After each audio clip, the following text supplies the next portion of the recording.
ऐसा लग रहा है कि ईरान युद्ध में एक नया टर्निंग पॉइंट आने वाला है। एक अमेरिकी अधिकारी के खुलासे के बाद अचानक पूरी दुनिया का ध्यान अंतरिक्ष की तरफ खिंच गया है।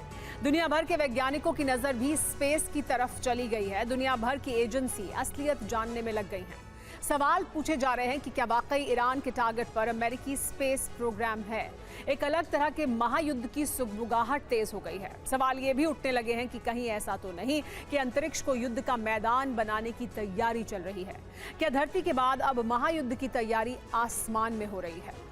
इससे जुड़ी बड़ी खबर, अमेरिकी स्पेस मिशन से जुड़ी ये बड़ी खबर है। अमेरिकी जनरल स्टीवन विटिंग ने दावा किया है ईरान के टारगेट पर है अमेरिकी स्पेस प्रोग्राम।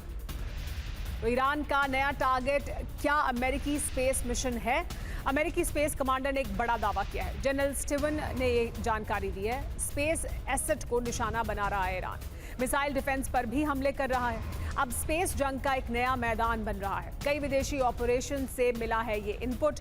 ईरान पहले के मुकाबले ज्यादा घातक हो गया है, कहना है जनरल स्टीवन का।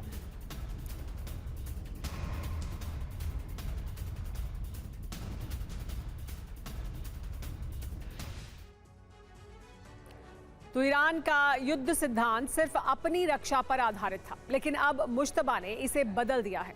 दावा है कि ईरान के सुप्रीम लीडर का विश्वास डिफेंस नहीं, आक्रामकता में है। यानी अब ईरान सिर्फ खुद पर होने वाले हमलों को रोकेगा नहीं, बल्कि अरब पर 100% नियंत्रण हासिल करने के लिए उद्देश्य से हमले करेगा। तो मुश्तबा के करीबी सलीमी का बहुत बड़ा बयान भी सामने आया है। हॉर्मूज को लेकर ईरान की नीति पर उन्होंने अपना बयान दिया। ईरान के लिए न्यूक्लियर से ज्यादा जरूरी हॉर्मूज है। डोनाल्ड ट्रंप ने खाड़ी में जिस जंग की शुरुआत की थी, उसे ईरान ने लाल सागर तक विस्तार दे दिया। लेकिन अब बारूदी अग्नि भूमध्य सागर तक पहुंच चुकी है। भूमध्य सागर से सटा अफ्रीकी देश लीबिया बीते 48 घंटे से दहल रहा है। लीबिया में भड़की चिंगारी का कनेक्शन भी ईरान से। IRGC कमांडर मोहम्मद रजा नगड़ी ने एक साक्षात्कार के दौरान दावा किया कि ईरान ने रक्षात्मक सैन्य नीति छोड़ दी है। अब मुश्तबा आक्रामक रणनीति बना रहे हैं। सेना देश की सीमाओं से बाहर जाकर दुश्मन के इलाके में सैन्य अभियान चलाने के लिए तैयार है। जब भी हालात ऐसे बनेंगे, आदेश जारी किया जाएगा। हूती ने बाब अल मंदेब में एक कार्गो शिप पर हमला किया।